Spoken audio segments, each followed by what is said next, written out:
तो हेलो दोस्तों, कैसे हो आप सब। आशा करता हूँ कि आप सब ठीक होंगे। अगर आपने अभी तक मेरे चैनल को सब्सक्राइब नहीं किया है तो मेरी आपसे रिक्वेस्ट है कि जल्दी से जाके सब्सक्राइब कर दो। अगर आपने इस अनीम के पहले के एपिसोड नहीं देखे हैं तो मैंने डिस्क्रिप्शन में लिंक डाल दिया, तो आप सब जाके देख लेना। और आज हम इस अनीम का 7th एंड 8th एपिसोड देखेंगे। तो चलिए बिना देरी करे हुए शुरू करते हैं। एपिसोड की शुरुआत में हम शिनवू और हैन को देखते हैं जो कि स्कूल में जा रहे होते हैं। शिनवू हैन से कहता है कि काफी दिन बाद स्कूल जा रहे हैं हम, है ना। हम इतने दिन से प्रिंसिपल के घर पर ही रह रहे थे। इस पर फिर हैन कहता है कि खैर अब हम पूरी तरह से ठीक हैं। फिर शिनवू कहने लगता है कि हाँ, मैं तो बोर ही हो गया था, मैं पूरा दिन सिर्फ मांगा ही पढ़ता रहता था बस। इसके बाद हम देखते हैं कि प्रिंसिपल M21 के अलावा टोक्यो और टाओ को भी सिक्योरिटी गार्ड की जॉब पर रख लिया होता है। और स्कूल की लड़कियां तो इन तीनों पे बिल्कुल लट्टू ही हो जाती हैं और कहने लगती है कितने हैंडसम है, कितने हॉट है ये। इसके बाद हम देखते हैं कि शिनवू और हैन भी स्कूल में आ जाते हैं। टाओ को देखकर फिर हैन कहता है कि बॉस आप यहाँ पर क्या कर रहे हो। फिर टाओ कहता है कि मैं भी यहाँ पर काम करूंगा अब। तभी वहाँ पर राय की भी एंट्री हो जाती है। राय को देखकर फिर सारी लड़कियां उस पर मरी जाती हैं, कहती है कि कितना हैंडसम है ये भी, कितना कूल लग रहा है ये। वहीं दूसरी तरफ प्रिंसिपल भी इन सबको देख रहे होते हैं। राय को देखकर फिर प्रिंसिपल कहते हैं कि शायद मास्टर के दिमाग में दूसरे के साथ जीने का तरीका बदल गया है। अगर यही बात है तो शायद वो पहले ही इसका इरादा बना चुके हैं। फिर अगले सीन में हम देखते हैं कि ये सब अपनी क्लास में होते हैं। शिनवू हैन से कहने लगता है कि हम भी तो लड़के हैं, पर क्यों बाकी सब लड़कों को ही लड़कियां भाव देती हैं बस। दूसरी तरफ हम देखते हैं कि M21 टोक्यो और टाओ को स्कूल दिखा रहा होता है। स्कूल को देखते हुए टाओ कहता है कि ये कितनी अलग दुनिया है, इसके बारे में तो मैंने पहले कभी सोचा ही नहीं था। टाओ M21 से कहता है कि तुम्हें तो यहाँ घर जैसा ही लगता होगा बिल्कुल। इस पर फिर M21 कहता है कि इस तरह की नॉर्मल लाइफ और शांति भरे दिन मेरे लिए बहुत बड़ी बात है और इसलिए ये पल मेरे लिए बहुत कीमती है। फिर अगले सीन में हम देखते हैं कि ये सब बच्चे कंटीन में होते हैं। वहाँ पर शिनवू और हैन देखते हैं कि अभी भी सारी लड़कियां राय के बारे में बातें कर रही होती हैं। फिर हैन राय से पूछने लगता है कि राय मुझे ये बताओ कि शिनवू को तुम्हारे जितना पॉपुलर होने के लिए क्या करना चाहिए। इस पर फिर राय कहता है कि पता नहीं। इस पर फिर शिनवू बहुत ज्यादा गुस्सा हो जाता है और कहने लगता है कि इसकी बातों से मुझे फर्क पड़ेगा कुछ। फिर हैन शिनवू से पूछने लगता है कि शिनवू तुम बताओ तुम्हें किस तरह की लड़कियां पसंद है। तभी वहाँ पर रेजिस और सीरिया भी आ जाते हैं। इसके बाद फिर हमारा शिनवू सीरिया को घूर घूर के देखने लगता है। शिनवू को देखकर फिर हैन पूछता है कि क्या देख रहा है शिनवू।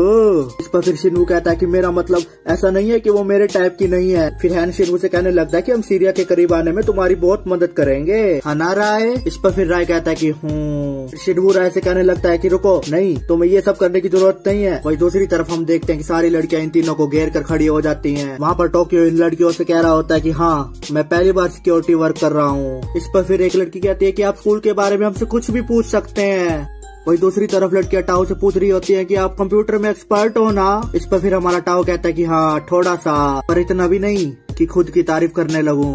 इतना तो सब कर लेते हैं, है ना। वही दूसरी तरफ ये लड़कियां M21 से पूछ रही होती हैं कि आप इतने दिनों से स्कूल में क्यों नहीं आए, क्या आपको चोट आई थी क्या। इस पर फिर M21 कहता है कि हाँ कुछ ऐसा ही। फिर एक लड़की कहती है कि आपको अपना ध्यान रखना चाहिए। ये सब नजारा देखकर फिर हैन कहता है कि ये सब कितने पॉपुलर है लड़कियों के बीच में। वहीं दूसरी तरफ हमारा शिनवू तो बहुत ज्यादा जेलस फील कर रहा होता है। फिर अगले सीन में हम देखते हैं कि हैन इन सबको एक साथ इकट्ठा कर लेता है और उनसे कहने लगता है कि एक प्रॉब्लम है, एक ऐसी प्रॉब्लम जिसका सामना हमारी उम्र के सभी लड़कों को करना होता है। आप लोगों को हमारे से ज्यादा एक्सपीरियंस होगा, है ना। इस पर फिर हमारा टाओ कहता है कि बिल्कुल हम तुम्हारी सारी प्रॉब्लम को सोल्व कर देंगे। फिर हैन कहता है कि ये लव के बारे में है। फिर टाओ कहता है कि लव, मेरा फोन आ रहा है, एक बार मैं जा रहा हूँ यहाँ से। इसके बाद हम देखते हैं कि टाओ और टोक्यो फोन का बहाना करके वहाँ से भागने लगते हैं। इसके बाद फिर हैन टाओ को पीछे से पकड़ लेता है और कहता है कि रुको बॉस मेरी मदद करो जल्दी।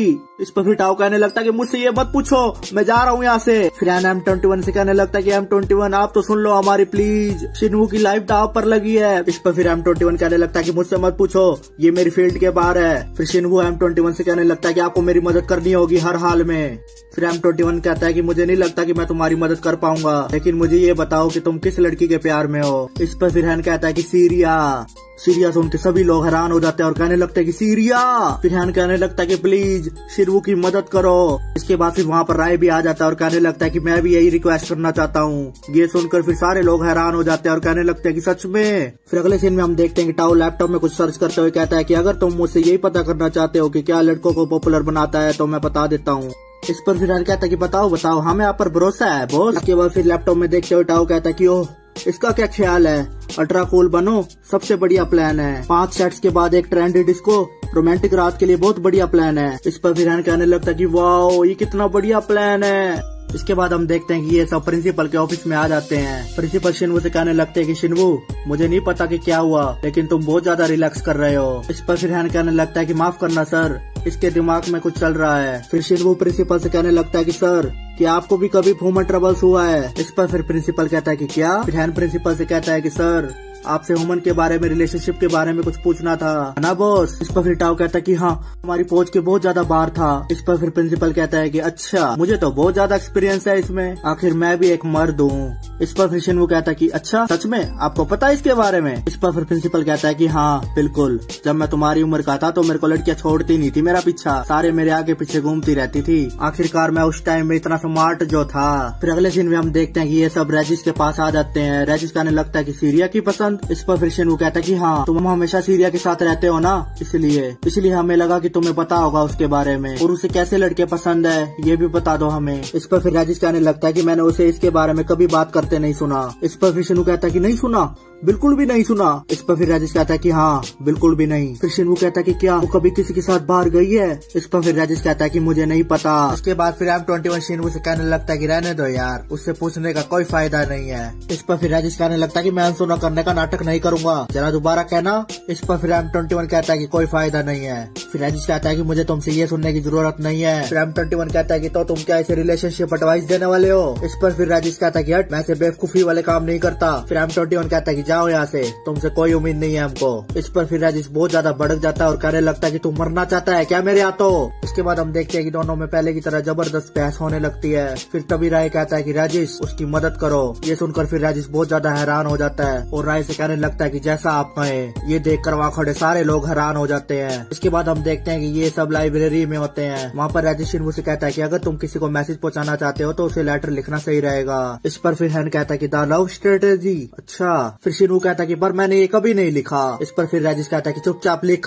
इसके बाद फिर शिनवू लेटर लिखने की कोशिश करने लगता है, लेकिन उसको समझ नहीं आ रहा होता कि मैं आखिरकार क्या लिखूं। इसके बाद फिर सभी लोग उसे अलग अलग एडवाइस देने लगते हैं, जिससे वो बहुत ज्यादा परेशान हो जाता है। इससे शिनवू पूरी तरह से आग बबूला हो जाता है और कहने लगता है कि चुप रहो तुम थोड़ी देर, तुम सब रहने दो, मैं नहीं लिख रहा लेटर लूटर। फिर अगले सीन में हम देखते हैं कि सीरिया फुटबॉल से खेल रही होती है। सीरिया को देखकर फिर शिनवू कहता है कि बिल्कुल सही, मैं जिसमें अच्छा हूँ उसी से उसका दिल जीत सकता हूँ। इसके बाद हम देखते हैं कि ये गेम की प्लानिंग करने लगते हैं कि कौन कहाँ पर खड़ा होगा। तभी वहाँ पर पीटी टीचर आ जाता है और कहने लगता है कि तुम यहाँ पर क्या कर रहे हो। इसके बाद फिर रेजिस अपने मैजिक से उसको कंट्रोल कर लेता है। इसके बाद हम देखते हैं कि पीटी सर गेम को स्टार्ट कर देते हैं। इसके बाद फिर इन सब के बीच में एक फुटबॉल मैच हो जाता है। हम देखते हैं कि शिनवू सीरिया को इम्प्रेस करने के लिए नेट में बॉल डालने ही लगता है कि तभी टोक्यो उससे बॉल छीन लेता है और बॉल को छीनने के बाद खुद ही उसे नेट में डाल देता है। इससे शिनवू बहुत ज्यादा दुखी हो जाता है और टोक्यो से कहने लगता है कि तुम भी सारा प्लान भूल गए। इसके बाद फिर हैन करने लगता है कि तुम सबने जोश में सारा काम बिगाड़ दिया। फिर अगले सीन में हम शिनवू और हैन को देखते हैं। हैन शिनवू से कहने लगता है कि माफ करना, काम नहीं बना। इस पर फिर शिनवू कहता है कि कोई बात नहीं यार, शुक्रिया। फिर शिनवू कहने लगता है कि शायद मैं और सीरिया दोनों ही अलग दुनिया में जा रहे हैं और अगर ऐसा है तो मेरी फीलिंग उसके तक नहीं पहुंचेगी। मैं उसको पसंद करता हूँ, इसका मतलब ये नहीं कि वो भी मुझे पसंद करे। फिर हैन कहने लगता है कि शिनवू तुम तो बहुत बड़ी बातें करने लग गए। तभी हम देखते हैं कि वहाँ पर रेजिस और सीरिया भी आ जाते हैं। फिर रेजिस शिनवू से कहने लगता है कि अगर तुम हमारे वहाँ आने वाले हो तो कचरा ना करना, हमें सफाई करनी पड़ती है। ऐसा कहते ही वो वहाँ से चला जाता है। इसके बाद फिर सीरिया शिनवू को वो लेटर देने लगती है जो उसने फेंक दिया था। इसे देखकर शिनवू पूरी तरह से हैरान हो जाता है और कहने लगता है कि ये लेटर तुम्हारे पास कैसे आया, ये तो मैंने फेंक दिया था। फिर हैन शिनवू से कहने लगता है कि ये तुम्हारा लव लेटर है क्या?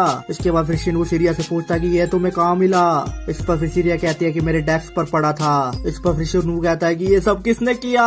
फिर शिनवू सीरिया से पूछने लगता है कि तुम्हें ये पढ़ा तो नहीं ना? इस पर फिर सीरिया कहते हैं कि हाँ मैंने पढ़ लिया। फिर शिनवू कहता है कि क्या यार, इससे तो तुम्हारी प्रॉब्लम बढ़ गई होगी है ना? फिर सीरिया कहती है कि किसी के प्रति आकर्षण होना और उनके लिए रोमांटिक फीलिंग होना नेचुरल है, किसी से प्यार करना और पाना नेचुरल है, लेकिन अपनी फीलिंग पहुंचाने के लिए किसी और की मदद लेना बेकार है। मेरे ख्याल से जो जैसा है वो वैसा ही रहे, वो वैसे ही अच्छे लगते हैं। फिर शिनवू कहता है कि हाँ तुम सही हो, ऐसी बातों पर चिंता करना मेरा स्टाइल नहीं है। फिर हैन कहने लगता है कि ये हुई ना शिनवू वाली बात। फिर शिनवू कहने लगता है कि अब बोझ हटने पर मुझे बहुत ज्यादा भूख लग रही है। फिर सीरिया कहते हैं कि तुम प्रिंसिपल के घर जा रहे हो ना, चलो साथ में चलते हैं। इसके बाद हम देखते हैं कि ये सब प्रिंसिपल के घर पर आ जाते हैं। वहाँ सबको शांत देकर हैन पूछता है कि क्या हुआ? सब इतने शांत शांत क्यों बैठे हो? तभी हैन कहता है कि हमारी मेमोरी को इरेज? आप क्या कहना चाह रहे हो? ये कोई जोक तो नहीं है ना? इस पर फिर प्रिंसिपल कहते हैं कि ये सच है, एक तरह से हम उसे इरेज नहीं करेंगे, हम उसे बदल देंगे। फिर शिनवू कहने लगता है कि क्यों मजाक कर रहे हो मेरे साथ? फिर प्रिंसिपल कहता है कि ये असल में दूसरी बार होगा कि हम तुम्हारी मेमोरी को बदलेंगे। इसके बाद हम देखते हैं कि प्रिंसिपल पास्ट में जो हुआ था उसके बारे में बताने लगते हैं। प्रिंसिपल कहते हैं कि तुम लोगों को पता नहीं होगा पर तुम एक और खतरे का सामना कर चुके हो जो बिल्कुल उतना ही खतरनाक था। उसके खत्म होने के बाद मैंने तुम्हारी मेमोरी के कुछ हिस्से मिटा दिए थे। मैंने मास्टर को तुम्हारा क्लासमेट और खुद को तुम्हारा प्रिंसिपल के अलावा कुछ नहीं बताया ताकि तुम्हें उस इंसिडेंट के बारे में कुछ पता ना हो। इस पर फिर शिनवू कहता है कि आप हमें क्या समझते हैं? हम जानते हैं कि यहाँ पर जो भी रह रहा है वो आम इंसान नहीं है और हम जानते हैं कि पब्लिक को उस बैटल के बारे में पता नहीं चलेगा, पर सिर्फ इसके लिए आप हमारी मेमोरी को इरेज कर देंगे। आप हमें समझते क्या है? फिर राजेश कहने लगता कि ये तुम्हारे लिए है। हमारे लंबे इतिहास के बाद भी इंसानों को हमारे बारे में नहीं पता और ऐसा इसलिए है कि हम उनकी मेमोरी बदलते रहते हैं। फिर M21 कहता है कि हमें बनाने वाली ऑर्गेनाइजेशन भी यही करती है, जो भी उनका सीक्रेट जान लेता है उन्हें खत्म कर दिया जाता है और इसमें उनका परिवार और पहचान वाले लोग शामिल हैं। फिर राजेश कहता है कि जब तक तुम्हारे पास हमारी आइडेंटिटी और हमारे बारे में मेमोरी रहेगी जब तक तुम्हें खतरे का सामना करना होगा। फिर शिनवू कहता है कि तो इसके लिए आप चाहते हैं कि जिन्होंने हमारी जान बचाई उसे हम भूल जाएं। इसके बाद फिर हैन कहता है कि ये बहुत ज्यादा है कि हमने जो साथ में टाइम स्पेंड किया ये सब मिट जाएगा, ये गलत है। फिर शिनवू राय से कहता है कि राय क्या तुम हमें भूलना चाहते हो?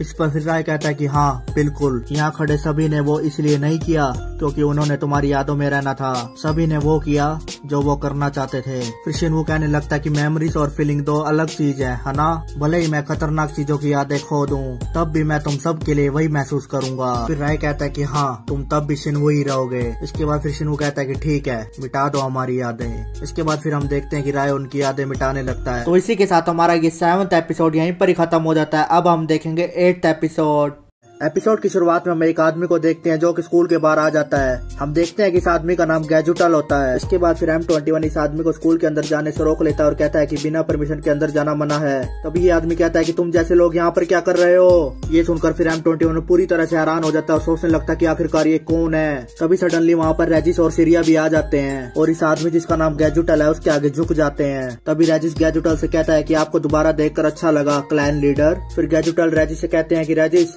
मुझे ये एक्सप्लेन करो, कॉमन सेंस के हिसाब से ये तीनों यहाँ पर क्या कर रहे हैं? रेजिस क्या तुम नोबल के तौर पर अपना गर्व भूल गए हो? मुझे ये समझ नहीं आ रहा कि आखिरकार तुम इनके साथ क्यों रह रहे हो। तभी पीछे से प्रिंसिपल सर आके कहते हैं कि तुम्हें इन लोगों से क्या लेना देना है। तभी गैजुटल कहता है कि फ्रैंक तुम? इस पर फिर प्रिंसिपल कहता है कि हाँ मैं। गैजुटल तुम्हारा स्वागत है, काफी दिन बाद मिले हम। फिर अगले सीन में हमें उस जगह का सीन दिखाया जाता है जहाँ से गैजुटल आया है। तभी इस जगह की लॉर्ड अपने लोगों से पूछती है कि गैजुटल चला गया? फिर उनमें से एक आदमी कहता है कि हाँ वो जापान के लिए निकल चुके हैं। फिर ये आदमी कहता है कि क्या ये सच है? रेजिस और सीरिया दोनों ने कॉफिन के अंदर जो व्यक्ति है उससे मुलाकात की है। तभी दूसरा आदमी कहता है कि अगर वो किसी ऐसे से मिले हैं जो नोबल हो तो बिल्कुल। तभी ये लड़की कहती है कि कितने शरारती बच्चे हैं, अगर वो इसलिए चुप थे तो उन्हें सजा मिलनी चाहिए। फिर ये तीसरा आदमी कहता है कि हमारा दुश्मन कॉफिन के अंदर का व्यक्ति है, वो गद्दार जिसने नोबिलिटी को खो दिया। तभी ये लॉर्ड कहते हैं कि बिल्कुल राय वो घटिया कीड़ा।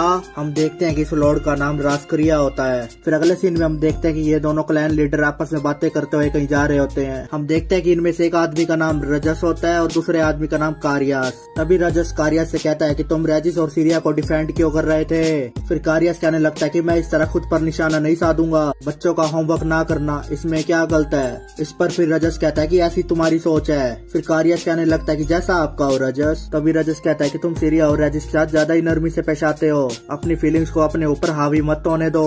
रजस कहता है कि क्लैन लीडर के तौर पर हमारा काम लॉर्ड को सर्व करना है और उनके ऑर्डर पर अपनी जान तक दाव पर लगाना है। गद्दार को पकड़ना तुम्हारा पहला काम होना चाहिए। फिर कारियास कहता है कि तुम जान दाव पर लगाने पे बहुत जल्दी करते हो, तुम्हें मरने की इतनी जल्दी नहीं होनी चाहिए। तभी वहाँ पर रजस का भाई आ जाता है जिसका नाम रायल होता है। तभी रायल रजस से कहने लगता है कि ब्रदर मैंने सीरिया का नाम सुना, क्या बात है? तभी रजस कहता है कि मुझे क्लैन लीडर कहो, ब्रदर नहीं। ऐसा कहते ही फिर रजस वहाँ से चला जाता है। फिर रायल कहने लगता है कि क्लैन लीडर मैं भी इसी लायक हूँ। फिर कारियास रायल से कहने लगता है कि क्या तुम अभी खुद पर लगे प्रतिबंध से नहीं निकले? तुम्हें अभी इन सब में नहीं पड़ना चाहिए। फिर रायल कहता है कि चलो यहाँ से, मुझे बच्चा मत समझो। फिर यहाँ से सीन चेंज होता है, हम गैजुटल को देखते हैं जिसको प्रिंसिपल राय के पास ले आता है। गैजुटल पूछने लगता है कि सीरिया और रेजिस इंसानों के साथ क्यों रह रहे हैं और तुम भी? फिर प्रिंसिपल कहता है कि ये मेरा घर है। फिर गैजुटल राय से कहने लगता है कि तो ये आप हैं। मिस्टर राय। फिर राय कहता है कि काफी दिन बाद मिले गैजुटल। फिर गैजुटल कहता है कि हमने सुना है कि आपने 800 साल बड़ी मुश्किल से काटे हैं, जब से आप गहरी नींद में सोए हुए थे।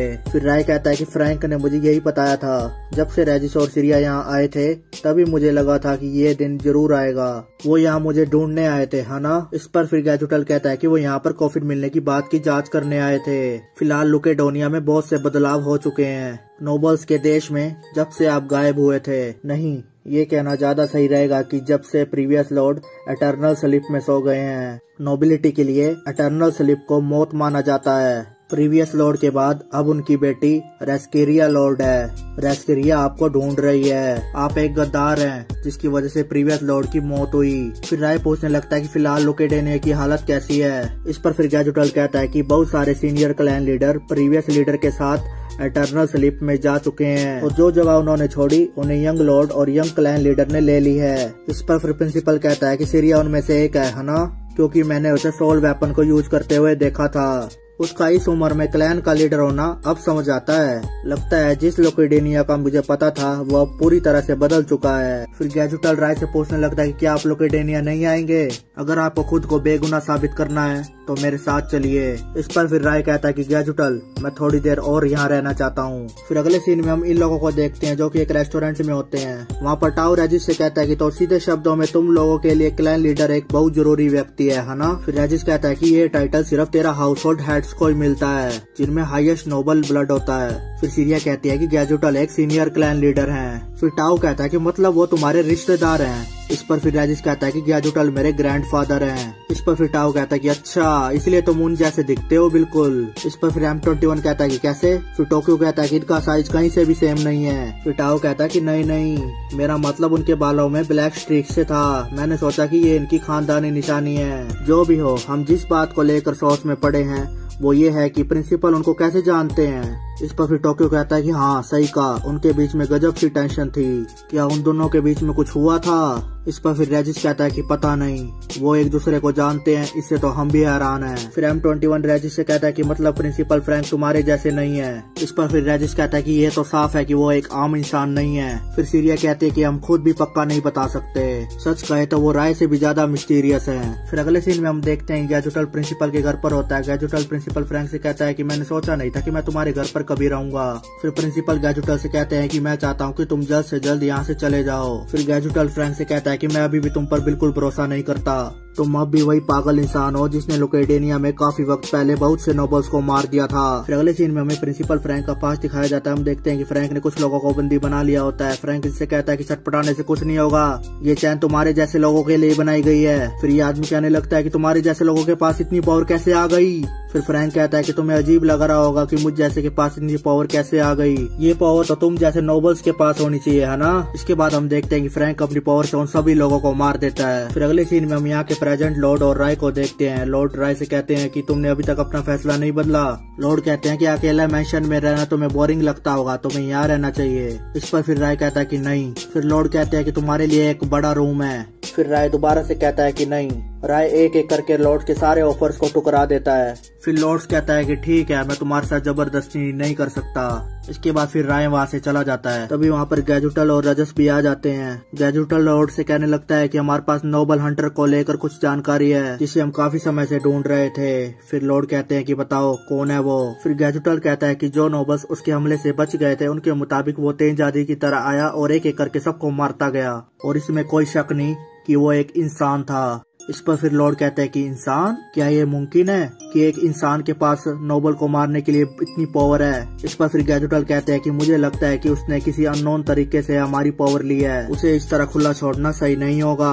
फिर लॉर्ड कहते हैं कि तब तुम लोगों को उसके पीछे जाना चाहिए, मैं उसे खुद मिलकर बात करना चाहूंगा। इस पर फिर गैजुटल कहता है कि बात? फिर लॉर्ड कहते हैं कि हाँ, उसे मारना मत, मेरे पास लेकर आना उसे, मैं फैसला करूंगा कि उसके साथ क्या किया जाए। फिर अगले सीन में हम देखते हैं गैजुटल और रेजिस उसको ढूंढने के लिए निकल जाते हैं। इसके बाद हम देखते हैं ये दोनों फ्रैंक के पास आ जाते हैं। फिर गैजुटल फ्रैंक को अपना इंट्रोडक्शन देने लगता है, कहता है कि मैं क्लैन का हेड हूँ गैजुटल। दूसरी तरफ रजस भी अपना इंट्रोडक्शन देता है, कहता है कि मेरा नाम रजस है। फिर फ्रैंक कहता है कि बड़े गर्व की बात है कि मुझे एक साथ 2 क्लैन लीडर से मिलने का मौका मिल रहा है। इसके बाद फिर गैजुटल कहते हैं कि शांति से हमारे साथ चलो। फिर फ्रैंक कहता है कि लॉर्ड के पास, है ना? लॉर्ड के पास ही क्लैन लीडर को भेजने की पावर है। इसके बाद हम देखते हैं कि फ्रैंक रजस के ऊपर एक हमला करने की कोशिश करता है, लेकिन रजस वहां से उड़कर दूसरी तरफ आ जाता है। फिर रजस गैजुटल से कहता है कि तुम यही रहो, मैं भी आता हूँ। इसके बाद हम देखते हैं कि रजस फ्रैंक के ऊपर एक हमला कर देता है और सामने से फ्रैंक भी अपनी मैजिक पावर का यूज करने लगता है और इसी तरह दोनों में एक फाइट हो जाती है। फिर रजस मन ही मन में सोचने लगता है कि अगर ये लंबा चला तो इसे जिंदा पकड़ना मुश्किल हो जाएगा। इसके बाद हम देखते हैं कि रजस अपना सोल वेपन को निकाल लेता है। फिर फ्रैंक ये वेपन देख के कहता है कि तो ये सोल वेपन है। इस पर फिर रजस कहता है कि अगर तुम पहले इसके बारे में जानते हो तो हमारा समय बचेगा। तब तुम्हें ये भी पता होगा कि जब एक क्लैन लीडर इसका इस्तेमाल करता है तब क्या होता है। मैं सलाह दूंगा कि तुम कोई बेवकूफी भरी हरकत ना करो। इसके बाद फिर फ्रैंक जोर जोर से हंसने लगता है और कहता है कि पता नहीं कब दोबारा मुझे ऐसा मौका मिलेगा। ये एक एक्सपेरिमेंट है, इसलिए देखते हैं कि ये कितनी दूर जाता है। इसके बाद फिर फ्रैंक भी अपना सोल वेपन निकाल लेता है। इस वेपन को देखकर फिर रजस पूछने लगता है कि क्या ये सोल वेपन है। इस पर फिर गैजुटल कहता है कि ऐसा लग रहा है लेकिन ये है नहीं। इसके बाद हम देखते हैं कि फ्रैंक अपने सोल वेपन से रजस के ऊपर हमला कर देता है और इससे वहाँ पर एकदम धमाका उठ जाता है। इस हमले से गैजुटल और रजस उड़कर दूसरी जगह पर आ जाते हैं। फिर गैजुटल कहने लगता है कि एक आम नोबल हंटर ऐसा हमला कैसे कर सकता है। तभी वहाँ पर फ्रैंक भी आ जाता है और कहने लगता है कि तुम कहना चाहते हो कि नोबल्स इंसानों को चोट पहुंचा सकते हैं पर इंसान नोबल्स के साथ ऐसा नहीं कर सकते। फिर गैजुटल कहने लगता है कि नोबल इंसानों को चोट पहुंचा रहे हैं, क्या बक रहे हो तुम। फिर फ्रैंक कहता है कि सभी नोबल्स नोबल नहीं होते, बहुत से ऐसे लोग हैं जो जवान औरतों और बच्चों को मजे के लिए कंट्रोल करते हैं और जब तक मन करे उनका इस्तेमाल करते हैं और जरूरत ना होने पर उन्हें खत्म भी कर देते हैं। फिर गैजुटल कहता है कि और तुम उन्हें सजा देना चाहते हो। इस पर फिर फ्रैंक कहता है कि हाँ बिल्कुल, इस पावर के साथ मैं साबित कर दूंगा कि इंसान इतने कमजोर नहीं है जितना नोबल्स हमें समझते हैं। इसके बाद हम देखते हैं कि फ्रैंक अपनी पावर से बहुत बड़ा हमला वहाँ पर कर देता है। इसके बाद हम देखते हैं कि फ्रैंक की power suddenly out of control होने लगती है। ये देखकर फिर रजस कहता है कि इसकी पावर कंट्रोल से बाहर जा रही है। हम देखते हैं कि फ्रैंक के अंदर अजीब सी हलचल होने लगती है। ये नजारा देखकर फिर गैजुटल कहता है कि इसने उसकी सोल को निकलना शुरू कर दिया है। अगर इसने अपनी पावर पर और कंट्रोल खो दिया तो ये नहीं रुक पाएगा और कोई रास्ता नहीं है मेरे पास, मुझे अपना वेपन निकालना ही होगा। उसके बाद हम देखते हैं कि गैजुटल भी अपना एक वेपन निकाल लेता है और फ्रैंक के ऊपर हमला कर देता है। गैजुटल फ्रैंक के ऊपर हमला करने के लिए आगे बढ़ने ही लगता है कि वहाँ पर जोरदार ब्लास्ट हो जाता है। इसके बाद हम देखते हैं कि फ्रैंक वहाँ से भाग चुका होता है। हम देखते हैं कि छुपने के लिए फ्रैंक एक मैंशन में आ जाता है। वो मैंशन में धीरे धीरे आगे बढ़ने ही लगता है कि उसको एक रूम में एक आदमी दिखता है। हम देखते हैं कि वो आदमी और कोई नहीं बल्कि राय होता है। तो इसी के साथ हमारा ये 8th एपिसोड भी यहीं पर ही खत्म हो जाता है। अगर आपको ये वीडियो अच्छी लगी हो तो मेरे चैनल को सब्सक्राइब करके जरूर जाएं और अगर ये वीडियो पसंद आई हो तो लाइक और कमेंट करना ना भूलना। तो हम फिर मिलेंगे अगले एपिसोड के साथ। Thank you.